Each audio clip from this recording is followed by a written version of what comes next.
하나님 말씀 보시도록 하겠습니다. 하나님 말씀은 디모데후서 1장 1절에서 6절까지의 말씀입니다. 신약성경 디모데후서 1장 1절에서 6절까지 말씀, 우리 찾으셔서 제가 한 절, 여러분이 한 절 교독하겠습니다. 디모데후서 1장 1절에서 6절, 제가 가진 성경에 있는 365쪽 신약성경입니다. 디모데후서 1장 1절에서 6절까지 교독하겠습니다. 하나님의 뜻으로 그리스도 예수 안에 있는 생명의 약속을 따라 그리스도 예수의 사도가 된 나 바울이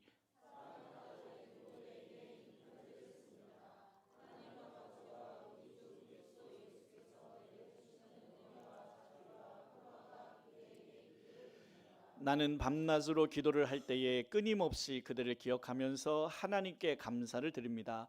나는 조상들을 본받아 깨끗한 양심으로 하나님을 섬깁니다.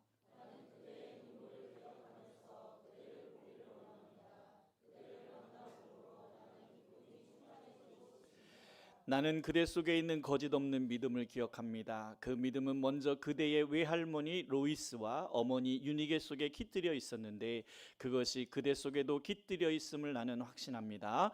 이런 이유로 나는 그대를 일깨워서 그대가 나의 안수로 말미암아 그대 속에 간직하고 있는 하나님의 은사에 다시 불을 붙이게 하려고 합니다. 아멘. 오늘은 어버이 주일로서 추억 속에 살아있는 사랑이라는 제목으로 말씀을 나누려고 하는데요. 지난 어버이날 행복한 시간들 많이 가지셨죠? 저는 두 아들이 없어서 군대 가 있고 호주에 가 있어서 제가 제 아내의 아들 노릇을 했습니다. 네, 우리 사진 한 장 잠깐 보여주시겠습니까? 여러분, 아들이란 낳을 때는 일촌인데 대학 가면 사촌이고 군대 가면 팔촌이랍니다. 네, 장가 가면 사돈의 팔촌이 되고 애 낳으면 동포인데 이민 가면 해외 동포고, 잘난 아들은 나라의 아들인데 돈 잘 버는 아들은 사돈의 아들이고 빚진 아들은 내 아들이다. 저는 그래서 지금 팔촌과 이 해외 동포를 가지고 있습니다. 자, 그 다음 사진, 딸은 그럼 어떨까요? 딸이랑 다 같이 읽어보실까요? 낳을 땐 일촌, 어릴 땐 껌딱지, 사춘기 오면 남남, 연애하면 집 나간 딸, 결혼하면 잠깐 남의 딸, 애 낳으면 다시 내 딸, 힘들면 제일 먼저 찾는 건 엄마, 여행 보내주는 베프, 잘 나가면 집안의 자랑, 돈 잘 벌면 효녀, 그래도 결국 내 편이다. 네, 오늘 아침에도 보니까 어떤 엄마가 딸하고 손을 붙잡고 이렇게 오더라고요. 네, 제가 떨어지라고 했는데 지금은 베프지만 애인 생기면 잠깐 남남이 됩니다. 여러분, 자식이라는 상황들이 이런데 이런 자식들이 이제 부모님을 이제 섬기고 살아가는 시대가 됩니다. 근데 오늘 본문에 보면 바울이 나오는데요. 여러분, 바울은 자녀를 낳았을까요? 못 낳았을까요? 못 낳았죠. 왜냐하면 결혼을 안 했으니까요. 바울은 독신이었으니까요. 그런데 이 바울이 오늘 본문 2절 말씀에 보면 이렇게 말해요. 사랑하는 아들 디모데라고 얘기합니다. 무슨 말일까요? 여러분, 우리가 애를 낳는 방법이 몇 가지가 있는데 첫째는 육신으로 낳는 아이가 있고 또 하나는 뭐가 있을까요? 그렇죠. 마음으로 낳는 아이, 입양이 있죠. 그런데 사도 바울은 이 두 가지가 아니고 마지막 세 번째는 영적으로 낳는 아이. 그래서 사도 바울은 결혼하지 않았기 때문에 육적으로 낳지 않고 또 입양도 하진 않았지만 영적으로 영혼을 구원해서 그 영혼 구원한 사람을 자기의 아들로 삼았다라고 이야기를 합니다. 그런데 오늘 5절 말씀에 보면 이 디모데라고 하는 사람은 그냥 사람이 아니라 오늘 보니까 외할머니 로이스와 그리고 어머니 유니게의 신앙이 그대로 깃들였다 이렇게 말하고 있습니다. 영적으로 몇 대인 거예요? 지금 3대인 것이죠. 여러분, 이 영적 계승이 한다는 게 왜 중요하냐 하면 이게 저주와 축복과 관계가 되어 있습니다. 우리 신명기 말씀 한번 보실까요? 신명기 5장 8절에 10절 다 같이 한번 읽어보시겠습니다. 너희는 너희가 섬기려고 위로 하늘에 있는 것이나 아래로 땅에 있는 것이나 땅 아래 물속에 있는 어떤 것이든지 그 모양을 본떠서 우상을 만들지 못한다.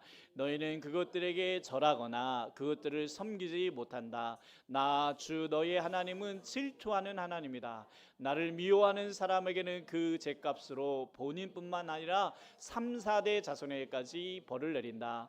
그러나 나를 사랑하고 나의 계명을 지키는 사람에게는 수천 대 자손에게 이르기까지 한결같은 사랑을 베푼다. 아멘. 여러분, 이 말씀 무슨 말일까요? 여러분, 우상 숭배, 하나님이 아닌 다른 것을 섬기고 하나님을 모르는 사람에게는 하나님의 저주가 임하는데 그 저주가 3, 4대까지 흘러간다는 거예요.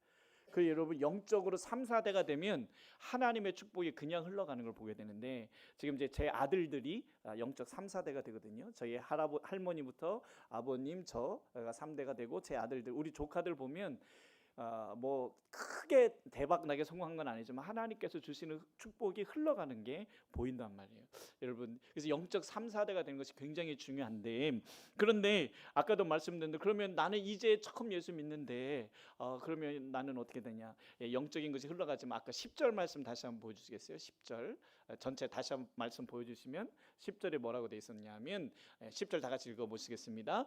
그러나 나를 사랑하고 나의 계명을 지키는 사람에게는 수천 대 자손의 이르기까지 한결 같은 사랑을 베푼다. 아멘. 이게 얼마나 감사한지요. 여러분, 우상 숭배한 죄는 몇 대를 내려간다고요? 3, 4대를 내려가요. 그래서 3, 4대 계속 저주가 내려가는데, 계속 우상 숭배하면 어떻게 돼요? 계속 저주가 내려가는 거예요. 그런데 내가 딱 예수를 믿게 되면 그때부터 어떤 일이 벌어집니까? 저주가 끊기고 이제 축복이 시작이 되는 거예요. 그런데 일대다 보니 어떻게 돼요? 그동안 내려왔던 저주들이 너무 무거운 거예요. 그래서 이걸 끊어내고 축복이 시작되니까 일대는 좋아지긴 하는데 어려움이 많습니다. 그런데 영적 2대가 되고 3대가 되고 4대가 되면 어떻게 된다는 거예요? 이제는 축복이 그냥 흘러가요. 그 아이들은 정말 하나님의 은혜가 그냥 흘러갑니다. 자, 그런데 여기서 우리가 한 가지 생각해 봐야 될, 그러면 아니 왜 조상의 죄를 내가 뒤집어 써야 되냐? 이건 연좌제 아니냐? 자, 여러분, 성경에도 보면 그 부분에 나온 말씀이 있습니다. 신명기 24장 16절입니다. 신명기 24장 16절 다 같이 읽겠습니다. 자식이 지은 죄 때문에 부모를 죽일 수 없고 부모의 죄 때문에 자식을 죽일 수 없습니다. 사람은 저마다 자기가 지은 죄 때문에만 죽임을 당할 것입니다. 분명히 신명기에서도 말하고 있죠. 자기가 지은 죄만 벌을 받게 돼 있어요. 우리 아버지가 살인자라고 해서 내가 살인자의 죄를 당하지 않습니다. 그러나 우상 숭배만큼은, 하나님을 섬기지 않은 죄만큼은 밑으로 흘러간다는 거예요. 그래서 이것을 끊어야 돼요. 아멘이십니까? 그래서 여러분들이 이제 예수를 믿었다면 여러분들은 저주를 끊고 축복이 시작이 된 거예요. 그러나 일대기 때문에 많이 힘듭니다. 자, 그러면 나는 일대인데 어떻게 해요, 목사님? 그래서 영적인 부모를 만드시면 돼요. 아까 사도 바울은 결혼하지도 않았지만 누구를 낳았다 그랬어요? 영적인 자녀를 낳았다고 했잖아요. 그러면 여러분들이, 우리 소연자매 같은 경우는 영적인 엄마를 만들면 돼요. 영적인 엄마를, 우리 권사님이나 집사님 중에 제 영적인 어머니가 되어주세요. 이렇게 하면 그분이 어떻게 하시겠어요? 안 돼, 너 같은 거 이러지 않아요. 절대로. 기도해주고 어머니가 되어주실 거예요. 그래서 영적 가족들이 많아져야 됩니다. 왜냐하면 사탄은 어떻게든지 우리가 잘 안 되기를 바라거든요. 어떻게든지 우리가 정말 저주 안에 살기를 바라거든요. 그러나 하나님은 우리의 저주가 끝났다고 선언하셨는데도 사탄이 계속 공격하기 때문에 영적 가족이 많아져야 돼요. 할렐루야. 그래서 우리 어르신들은 자꾸 우리 교회 자녀들, 우리 교회 젊은 아이들을 위해서 기도해 주신 영적 부모가 되셔야 됩니다. 사도 바울도 디모데에게 사랑하는 내 아들이다, 이렇게 이야기를 하고 있는 거예요. 자, 그런데 감사한 건 뭐예요? 우상 숭배의 저주는 3, 4대 가지만 하나님을 믿는 자들의 축복은 몇 대 간다고 그랬어요? 수천 대 이렇게 된다. 그러니까 여러분들이 축복의 수천 대를 여는 사람들이 되신 겁니다. 아멘이십니까? 그래서 이걸 모르게 되면 인생을 살다가 왜 나한테 이런 일들이 벌어지고 안 좋은 일들이 올까? 이걸 몰라가지고 헤매게 되는데, 하나님을 알게 되면 그 모든 것들의 원인과 처방을 알게 돼서 해결해 갈 수가 있게 된다라고 하는 것입니다. 자, 그런데 여러분, 이제 우리가 어버이 주를 맞이했으니까 부모님에 대한 기억을 한번 되살려 본다고 한다면, 지금 부모님과 같이 계신 분도 계시지만 저처럼 저는 고아입니다. 제 아내도 고아고 저희 장인 장모님 부모님 다 돌아가셔서, 그래서 이번 설날에도 갈 데가 없었는데 이제 돌아가신 분도 계시고 같이 살고 계신 분들도 계신데, 이게 사람이다 보니 같이 살면서 사랑해야 되는데도 참 좋은 추억도 있지만 안 좋은 추억도 있죠. 그럼 우리가 어버이 주를 맞이해서 부모님에 대한 추억을 어떻게 간직할 것이냐라고 할 때에 첫 번째는 따라해 보시겠습니다. 감사로 기억해야 한다. 예. 여러분, 기억은요, 따라하시겠습니다. 기억은 선택이다. 예, 여러분, 안 좋은 기억도 많죠. 자라오면서, 사실 자라오면서 우리가 생각해 보면 좋았던 기억보다 안 좋은 기억이 더 많이 있어요. 왜 그럴까요? 안 좋았던 게 힘들었기 때문에 그래요. 예, 좋았던 기억보다 안 좋았던 게 더 컸기 때문에 안 좋은 기억이 더 많이 있거든요. 그런데 성경은 뭐라고 말하냐면 안 좋은 기억을 키우지 말고 감사한 기억으로 키우라는 거예요. 왜 그러냐면 하나님도 우리의 죄를 기억하신다고 하셨어요? 안 하신다고 하셨어요? 안 하시겠다. 물론 용서받은 죄를 말하는 겁니다. 회개하고 용서받은 죄는 주님이 기억도 안 하신다. 그래서 여러분, 우리가 천국 갔을 때 하나님은 우리 죄가 기억나실까요? 안 나실까요? 안 나십니다. 사람은 기억나요. 사람은요, 제가 구원사님 용서했지만 다시 만나도 또 생각나요, 안 나요? 그때 구원사님 나한테 이랬지, 이게 용서했지만 기억이 나요. 그래서 구원사님 또 미안해요 그러면 괜찮아요 하지만 또 나중에 또 만나면 또 이게 인간이에요. 그런데 하나님은 기억하지 않겠다 하시면 기억 안 하시는 거예요. 그게 하나님이에요. 자, 그러므로 여러분, 우리 부모님과의 관계 속에서 좋은 기억보다 안 좋은 기억들이 많을 수도 있지만 그것을 지워버리고 무슨 기억을 기억하라는 거예요? 감사로. 부모님이 나에게 해주셨던 것. 여러분, 부모님들이 주로 이렇게 말하잖아요. 어디니? 밥 먹었니? 뭐 늦지 마라, 이런 말도 하잖아요. 사실 여러분, 저는 부모님이 저한테 그럴 때 왜 저러시나 했는데, 제가 부모가 되니까 밥 먹었니? 어제도 주원이에 전화하는데 밥은 잘 나오냐? 이렇게. 아니, 군대인데 알아서 밥 먹이겠죠. 근데 밥은 잘 먹었냐? 이게 나오더라고요. 예, 나도 어쩔 수 없구나 이 생각을 했습니다. 한 번은 어떤 아들이 독립을 해서 혼자 살게 됐는데 마음껏 자유를 누리고 있는데 엄마가 매일같이 전화를 하는 거예요. 이제 점점 귀찮아지는 거죠. 엄마가 전화하니까. 엄마가 전화하면 맨날 밥 먹었냐, 술 좀 그만 먹어라, 춥다는데 옷 좀 입어라, 막. 그래서 이제 점점 대답하다가 이제 엄마 전화를 안 받기 시작했어요. 예, 귀찮아서. 늘 뻔한 얘기니까. 그런데 그날 어느 날 어머니가 사고로 돌아가시게 됐어요. 그래서 정말 정신없이 장례를 다 치르고 났는데, 장례를 치르고 나서 정신을 차려보니까 자기 핸드폰에 음성 녹음이 되어 있는 거예요. 자기가 그동안 엄마 전화 안 받을 때마다 엄마가 음성을 녹음해 놨는데, 그걸 털어봤더니 이렇게 되어 있어요. 우리 아들 목소리 듣고 싶어서 전화했다. 밥 꼭 챙겨 먹어라. 예, 이 말 똑같은 말이었어요. 근데 그 음성을 듣는 순간에 이 아들은 그냥 펑펑 울 수밖에 없었던 거죠. 그 말이 다 사랑이었는데, 예, 엄마의 잔소리가 사랑이었는데 대답 좀 할 걸. 그게 어렵다고. 그렇게 내가 대답 안 했을까라고 했다는 거죠. 예, 저도 부모가 되고 보니까 이런 잔소리를 하게 되는데 이게 사실은 사랑이더라는 거죠. 자, 그래서 여러분, 첫 번째는 부모님에 대한 기억을 어떤 기억으로 하자고요? 감사의 기억으로 하자. 근데 이런 분들이 있으니까, 목사님, 감사할 게 있어야죠. 저희 부모는요, 저한테 정말 못되게 하셨어요. 감사할 게 없어요. 자, 여러분, 어떤 아버지가 술주정뱅이였어요. 정말 이분은 동네에서 내놓은 사람이에요. 그래서 이 가정은 아버지가 술 못 먹고 들어오면 완전 난장판이 되고 지옥이 되는 그런 집안이었어요. 근데 그 집안에 두 아들이 있었습니다. 두 아들이 있었는데, 한 아들은 아버지처럼 술주정뱅이가 돼서 사건을 치고 감옥에 갔어요. 근데 둘째 아들은 그 똑같은 아버지 밑에서 자랐는데 검사가 됐습니다. 그래서 신문기자가 이상해서 두 사람을 인터뷰했어요. 감옥에 가 있는 아들한테 가서 묻습니다. 당신은 왜 이렇게 됐습니까? 라고 묻으니까, 우리 아버지 때문에 내가 이렇게 됐다. 우리 아버지가 맨날 술 먹고, 술만 먹으면 집안 다 때려부시고, 그래서 내가 우라통이 터져서 내가 참을 수가 없었다. 그래서 나도 내 인생 이렇게 망치게 됐다. 아버지 탓을 한 거예요. 그래서 두 번째 검사가 된 사람을 찾아가서 묻습니다. 당신은 어떻게 그런 불우한 환경에서 검사가 될 수 있었습니까? 그랬더니 아버지 때문이라는 거예요. 이 둘째 아들도 아버지 때문이라는. 그래서 어떻게 아버지 때문에 됐으냐 했더니, 나는 아버지처럼 안 살기 위해서 공부하고 아버지처럼 안 살기 위해서 술을 안 먹었다는 거예요. 여러분, 똑같은 상황이 벌어졌지만 어떻게 선택했느냐에 따라서 인생이 달라질 수 있다. 그래서 두 번째는 우리가 부모의 삶을 이어가야 하는데, 아까도 말씀드린 대로 좋은 부모의 영향이 있다면 이어가도 좋은데, 안 좋은 부모의 영향을 어떻게 할 것이냐. 여러분, 선택이에요. 우리는 선택할 수 있습니다. 우리 부모가 그렇게 못되게 했고, 우리 부모가 안 좋으니까 나도 안 좋아질 거야, 이렇게 생각하면, 이렇게 선택하면 똑같이 안 좋아지는 거죠. 그러나 나에게 그런 부모였다 할지라도 나는 그런 인생을 살지 않겠다라고 하는 순간에 나의 인생은 달라질 수 있다라고 하는 겁니다. 그러니까 여러분, 부모 탓할 게 아니라 그 상황을 통해서 나는 어떻게 살아갈 것인가를 잘 이어가야 한다는 거죠. 그래서 좋은 점은 그대로 이어가시면 되고, 좋지 않은 점에 대해서는 그것을 하나님 앞에서 기도하면서 끊어내는 일을 해나가면 된다라고 하는 겁니다. 근데 많은 사람들이 핑계대고 부모 때문에 그랬다, 어릴 때 환경 때문에 그랬다. 그런데 여러분, 그 탓을 한다고 해서 달라질 게 있느냐 하면 달라질 것은 없다는 겁니다. 저도 어릴 때는 옆집 부모님이 그렇게 부러웠어요. 우리 부모님은 그렇게 잘해주시지만 또 야단도 치시고 맨날 잔소리잖아요. 근데 옆집 부모님 보면 내가 가면, 놀러 가면 그렇게 잘해주잖아요. 근데 사실 제가 놀러 갔으니까 잘해준 거지, 그 집 아들은 또 역시 저처럼 그랬을 거란 말이죠. 여러분, 무슨 말이냐 하면 우리에게 하나님이 허락하신 부모가 잘났든 못났든 간에 하나님께서 정말 온 세계 인류 가운데 허락하신 가족이라고 하는 거죠.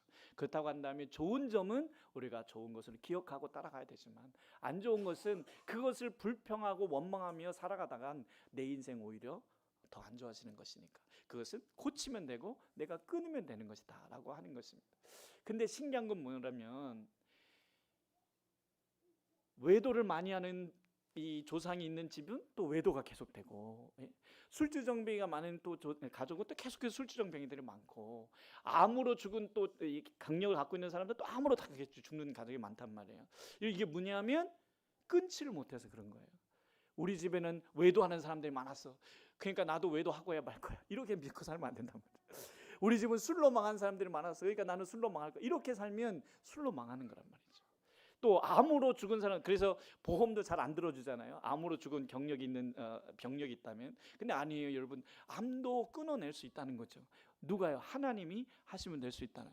그래서 여러분, 우리는 어떻게 해야 되냐면 우리의 삶에 좋은 기억을 가지고, 부모님에 대한 좋은 기억을 가지고 좋은 것을 이어가지만 나쁜 것들에 대해서는 극복해 나가면 된다라고 하는 겁니다. 그것을 탓하면서 원망하면서 살아봤자 우리 인생이 달라질 게 없다는 거죠. 마지막 세 번째는요, 소망 가운데 부모님을 기억했으면 좋겠습니다. 이미 하늘나라 가신, 천국에 가신 분들은 우리가 다시 만날 걸 기억하면서 그분을 다시 만날 때에 그분이 기뻐하는 모습이 되기 위해서 살아가면 되는데, 그럼 이런 분들 있잖아요. 나는 부모님을 전도 못해서 그분들을 천국에 못 가신 것 같은데 어떻게 할까? 또 그렇다고 거기서 멈추시면 안 돼요. 내가 부모님을 전도 못해서 그분들이 하늘나라에 갈 수 없었다고 한다면 지금 나와 내 가족들을 어떻게 할 것인지 우리가 생각을 해봐야 하는 것이죠. 그래서 우리가 결국에는 소망을 가지고 살아가야 되는데, 여러분, 이게요, 믿음 없는 소망은 뭘까요? 믿음 없는 소망, 잘 될 거야 라고는 생각하는데 믿음이 없어요. 이건 허풍입니다, 허풍. 그런데 소망 없는 믿음은 뭘까요? 믿기는 믿는데 소망이 없어요. 이건요, 곤욕이에요. 교회 다니는데 하나님을 믿긴 믿어요. 근데 소망이 없어요. 교회 다니면서 잘 될 거라는 소망이 없어요. 하나님이 내 문제를 해결해 줄 거라는 소망을 안 가지고 있어요. 하나님을 믿기는 믿어요. 근데 소망이 없어요. 얼마나 답답할까요? 그렇게 믿지 말라는 겁니다. 여러분, 믿음과 소망이 같이 가야 돼요. 아멘이십니까? 그래서 내가 잘 될 거야, 이게 그게 아니라 내가 믿음대로 순종할 때 하나님이 잘 되게 하실 것을 믿으셔야 된다는 거죠. 이것을 소망해야 된다는 거죠. 이걸로 오늘 설교가 끝났으면 좋겠지만 보너스로 마지막 하나 더 하겠습니다. 제가 설교를 준비하고 기도하는 가운데 이런 마음을 하나님 주셨어요. 부모를 모시는 자녀들에게 대해서 위로하라는 말씀을 주셨습니다. 지금 부모를 모시고 있거나 앞으로 부모를 모시게 될 분들에 대해서 말씀을 좀 나누고 싶은데요. 사실 저도 저희 가정도 2년 동안 부모님을 모셔봤는데 부모를 모시게 될 때 생활의 무게가 참 무겁게 느껴지고 경제적인 부담이 옵니다. 그리고 반복적인 병원 치료, 그리고 줄어드는 내 시간이 굉장히 많이 할애를 해야 돼요. 그리고 몸과 마음도 지쳐갑니다. 한계치가 와요. 처음에는 선한 뜻으로 우리 부모니까 내가 모셔야지라고 했지만 모시다 보면 지쳐갑니다. 지쳐가는데 가장 더 지치는 건 뭐냐면 가족끼리 서로 불화가 생기는 거예요. 여러분, 아직 부모님을 안 섬기고 있는데 섬겨야 될 처지에 있다면 그런 일이 꼭 온다는 것을 기억하셔야 돼요. 갈등은 올 수밖에 없습니다. 그러나 그 갈등이 왔을 때에 우리가 어떻게 해야 되는지가 굉장히 중요한데요. 사람들은 잘 모릅니다. 새벽에 병원에 모셔가야 할 때도 있고 밤늦게 약을 챙겨야 되기도 하고 지친 마음을 참아내면서 정말 또 그리고 실은 내색하면 또 어려워하시니까 그렇게 하지 않으려고 애를 써야 되거든요. 이게 쉽지 않아요. 그런데 여러분 성경은 말합니다. 우리 신명기 5장 16절 말씀입니다. 신명기 5장 16절 다 같이 읽겠습니다. 너희 부모를 공경하여라. 주 너희 하나님이 명하신 것이다. 그래야 너희는 주 너희의 하나님이 너희에게 준 땅에서 오래 살면서 복을 누린다. 아멘. 이 말씀 속에는요, 부모를 공경하는 사람은 하나님께서 반드시 이 땅에서 복을 주신다라고 이야기를 하고 있다는 거예요. 여러분, 그래서 하나님의 약속을 믿으십시오. 아무도 몰라요. 부모님 때문에 내가 지금 어떤 고생을 하고 있는지, 내가 자식이지만 부모님을 섬기기 위해서 내가 지금 어떤 마음인지 아무도 몰라요. 그런데 누구는 아신다는 거예요. 하나님은 알고 계신다는 거예요. 그래서 하나님은 이미 신명기에 약속을 하신 거예요. 너희가 그렇게 하면 내가 반드시 복을 주겠다. 예, 그 순간은 힘들고 어렵지만 여러분 그 과정이 하나님께서 여러분에게 복의 문을 여는 과정이 되어진다는 겁니다.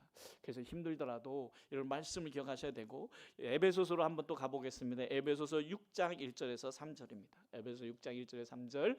자녀되니 여러분 주 안에서 여러분의 부모에게 순종하십시오. 이것이 옳은 일입니다. 내 부모를 공경하라고 하신 계명은 약속이 딸려 있는 첫째 계명입니다. 내가 잘되고 땅에서 오래 살 것이다 하신 약속입니다. 예, 약속이 딸려 있는 첫째 계명이다. 여러분 두 번째 계명도 아니고 첫 번째 계명인데 뭐가 딸려 있어요? 약속. 어떤 약속? 이 땅에서 오래 살고 뭐 한다고요? 복을 누리게 될 것이다. 하나님의 약속이. 그래서 여러분 쉽지 않습니다. 정말 내 부모지만 내 마음대로 안 돼요. 내 마음대로 안 되고 내 뜻대로 안 돼요. 너무 힘들어요. 하지만 그 순간에도 하나님이 그 모습을 다 보고 계신다는 거예요. 그래서 여러분 그 힘든 순간을 하나님 앞에서 하고 있을 때 하나님이 잘했다라고 이야기하시고 반드시 약속이 있는 계명이 따라온다는 겁니다. 우리 갈라디아서 6장 9절도 한번 더 보시겠습니다. 갈라디아서 6장 9절 10절 다 같이 읽습니다. 선한 일을 하다가 낙심하지 맙시다. 지쳐서 넘어지지 아니하면 때가 이를 때에 거두게 될 것입니다. 그러므로 기회가 있는 동안에 모든 사람에게 선한 일을 합시다. 특히 믿음의 식구들에게는 더욱 그렇게 합시다. 아멘. 여러분 선한 일 하다가 낙심하지 마십시오. 낙심도 옵니다. 도망가고 싶기도 하고요. 그리고 왜 나만 그래야 돼? 왜 내가 해야 돼? 이런 생각들이 오게 되거든요. 그러나 낙심하지 마세요. 하나님께서 보고 계십니다. 그리고 여러분 그 순간에 근데 또 이게요, 섬기다 보니까 불평불만을 하게 돼요. 감사로 하는 게 아니라 하면서 불평불만하게 돼요. 아버지 왜 저러시? 어머니 왜 저러시지? 근데 여러분 하나님은요 그 불평불만하면서라도 섬기는 모습을 기뻐하신다는 거예요. 그래서 때로는 후회돼요. 또 불평해서 부모님한테 불평했다. 근데 여러분 불평이 나올 수밖에 없어요. 그러나 불평하면서라도 섬기면 하나님께서 그 섬김을 보고 받으신다는 거예요. 아멘이십니까? 그러면 여러분 우리는 완벽하지 않습니다. 하하하 하면서 천사처럼 섬길 수는 없어요. 그러나 속이 아파서 불평을 하면서라도 하나님의 말씀을 순종하고 있기 때문에 하나님께서 그거 보시고 여러분에게 자녀에게 복을 주실 거예요. 아멘. 그러면 여러분 다 몰라도 남편도 모르고 아내도 몰라도 자식도 몰라도 하나님은 알고 계신다. 아멘이십니까? 그 하나님이 손잡아 주실 거예요. 하나님께서 붙잡아 주실 거예요. 자, 지금은 그래서 여러분 부모를 섬기는 게 어떤 헌신이 당장은 없는 보상이 당장 없는 것 같아요. 오히려 손해 보는 것 같아요. 그러나 하나님의 나라에 헛된 눈물이라는 것은 없습니다. 예, 우리 시편 126편 5절입니다. 시편 126편 5절 다 같이 읽습니다. 눈물을 흘리며 씨를 뿌리는 사람은 기쁨으로 거둔다. 그러므로 지금 부모님을 섬기고 계시다면 눈물을 흘리며 씨를 뿌리고 계시는 거예요. 지금 눈물을 흘리며 씨를 뿌리고 계시는 겁니다. 여러분 곧 기쁨으로 단을 거두게 될 줄로 믿습니다. 예, 우리 예수님 뭐라고 말씀하셨나요? 마태복음 11장 28절 다 같이 읽겠습니다.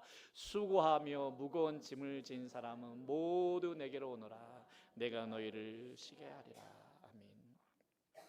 지금 모시고 계신 분들도 그렇지만 지금은 아니어도 앞으로 모시게 될 분들도 당연히 기억하십시오. 어렵습니다. 힘듭니다. 그리고 갈등도 옵니다. 싸우기도 무지하게 싸우게 돼요. 저도 아내와 많이 싸웠습니다. 근데 그때 남편들이 좀 지혜로우면 좋은데 아내가 막 불평할 때 여러분 하기 싫다고 한 게 아니라 힘들다는 말인데 그냥 들어주면 되는데 걷다 대고 저는 또 그것도 못 참냐. 그냥 아내가 뭐 해달라는 거 아니에요. 그냥 자기 힘들다 지금 그냥 좀 알아달라는 건데 그럼 거기서 제가 그냥 힘들지 이러면 되는데 좀 더 잘해야지. 여러분 남편들이요 부모님을 모시게 될 때 아내에게 그냥 아무 말도 하지 마세요. 그냥 듣고만 계세요. 듣고만 계세요. 근데 오늘 이 자리에 남편 안 계신 우리 아내분들 우리 남편 못 들었는데 어떡하지? 여러분 그래서 목장 모임이 있는 거예요. 목장 모임에 오셔서 나누세요. 이야기하세요. 힘들다고 솔직하게 얘기하세요. 어머니 때문에 나 너무 힘들다. 얘기하세요. 그 목장에서 들어주시면 됩니다. 근데 여러분 한 가지 기억하셔야 될 것은 따라하시겠습니다. 목장 모임은 상담이 아니다. 여러분 상담은 어떻게 해요? 와서 얘기하면 답을 줘야 돼요.